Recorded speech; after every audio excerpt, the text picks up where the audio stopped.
খানায়ে কাবাকে কিবলা বানিয়ে দিয়েছেন এই শাবান মাসে। সুবহানাল্লাহ। আপনারা জানেন আল্লাহর মাহবুব সাল্লাল্লাহু আলাইহি ওয়াসাল্লাম 16 কি 17 মাস পর্যন্ত বাইতুল মুকাদ্দাস ফিরে আল্লাহর নবী নামাজ আদায় করেছেন। সুবহানাল্লাহ। ইহুদিরা এটাকে সুযোগ বুঝে ইহুদিরা একটা কথা বলা বলি করতে লাগলো যে আব্দুল্লাহর ছেলে মুহাম্মদ সাল্লাল্লাহু আলাইহি ওয়াসাল্লাম আমাদের মসজিদকে কিবলা বানিয়ে নামাজ আদায় করতেছে। অবশ্যই আমরা যেভাবে আমাদের নিয়ম নীতি পালন করি অবশ্যই আব্দুল্লাহর ছেলে মুহাম্মদ অতি সন্নিকটে আমাদের অনুসরণ করবে, আমাদের নিয়ম নীতি মেনে নেবে। নাউজুবিল্লাহ। এই কথা যখন আল্লাহর মাহবুব সাল্লাল্লাহু আলাইহি ওয়াসাল্লামের কান মোবারকের মধ্যে আসলেন তখন আল্লাহর মাহবুব সাল্লাল্লাহু আলাইহি ওয়াসাল্লাম একদিন বাইতুল মুকাদ্দাস ফিরে নামাজ পড়তেছেন। তখন মনে মনে চিন্তা করতেছেন নামাজের মধ্যে আমরা কি নামাজে দাঁড়িয়ে অন্য কোনো কথা চিন্তা করতে পারি না, নামাজ ভেঙে যাবে। কিন্তু আল্লাহর মাহবুব সাল্লাল্লাহু আলাইহি ওয়াসাল্লাম নামাজে দাঁড়িয়ে মনে মনে বলতেছে বাইতুল মুকাদ্দাসটা যদি আমার জন্য কিবলা না হয়ে বাইতুল্লাহ শরীফ যদি আমার জন্য কিবলা হতো ভালো হতো। সুবহানাল্লাহ। এইভাবে খেয়াল দেওয়ার পরে আকাশের দিকে একটু একটু তাকাচ্ছেন। আল্লাহ রাব্বুল আলামিন সাথে সাথে কালামে পাক নাযিল করে দিলেন। সুবহানাল্লাহ।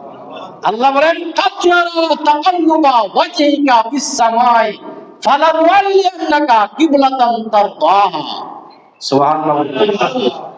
আল্লাহ রাব্বুল আলামিন বলেন হে আমার মাবুদ আপনি আকাশের দিকে বারবার মুখ করে তাকাচ্ছেন আর মনে মনে বলতেছেন বাইতুল মুকাদ্দাসটা কিবলা না হয়ে খানায়ে কাবা যদি বাইতুল্লাহ শরীফটা যদি আপনার জন্য কিবলা হতো ভালো হতো।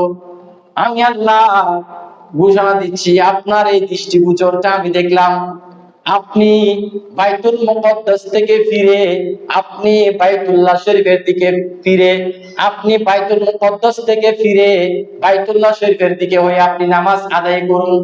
আমি আপনার সন্তুষ্টির জন্য বাইতুল্লাহকে কিবলা বানিয়ে দিলাম। বাইতুল মুকাদ্দাস থেকে ফিরে বাইতুল্লাহ শরীফের দিকে আল্লাহর মাহবুব যখন 2 রাকাত নামাজ আদায় করলেন মুখ ফিরে নামাজ আদায় করলে সকল উম্মতে মুহাম্মাদীদের জন্য ওই বাইতুল্লাহ শরীফটা খানায়ে কাবা হয়ে গেল। সুবহানাল্লাহ। এই খানায়ে কাবাকে কিবলা বানিয়ে দিলেন আল্লাহ এই শাবান মাসে। সুবহানাল্লাহ। এই শাবান মাসে আমরা যে রাসূলের উপর দুরূদ শরীফ পাঠ করি সেই দুরূদ শরীফ পড়ার জন্য আল্লাহ আমাদেরকে হুকুম দিয়েছেন ইন্নাল্লাহা ওয়া মালাইকাতাহু ইউসাল্লুনা আলান নবী ইয়া আইয়ুহাল্লাযীনা আমানু সাল্লু আলাইহি ওয়া সাল্লিমু তাসলিমা। এই যে আয়াতটা আমাদেরকে রাসূলের উপর দুরূদ পড়ার যে আয়াত আমাদেরকে নির্দেশ দিয়েছে সেই আয়াত শরীফটা নাযিল করেছেন এই শাবান মাসে। সুবহানাল্লাহ।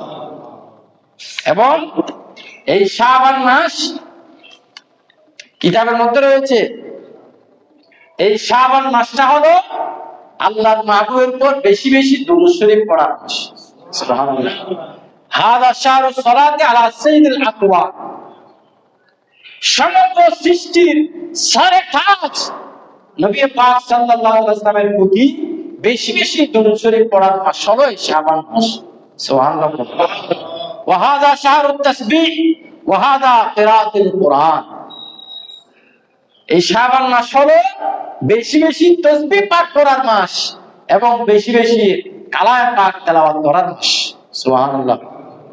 কিতাবের মধ্যে রয়েছে এই মাসটাকে আরো দামি করার কারণ হলো বান্দার সমস্ত ইবাদত আল্লাহর দরবারে পেশ করা হয় এই শাবান মাসে। সুবহানাল্লাহ। এজন্য এই শাবান মধ্যে একটা রাত রয়েছে যেটা আমাদের সকলেরই জানা। সেই রাতটার নাম কি? লাইলাতুল বারাত। এই বরাতের দিনে আল্লাহর দরবারে উম্মতে মুহাম্মাদীর আল্লাহ রাব্বুল আলামিনের বান্দার সমস্ত ইবাদত আল্লাহর সামনে পেশ করা হবে। সুবহানাল্লাহ। সেজন্য এই মাসকে অনেক দামি মাস বলা হয়েছে।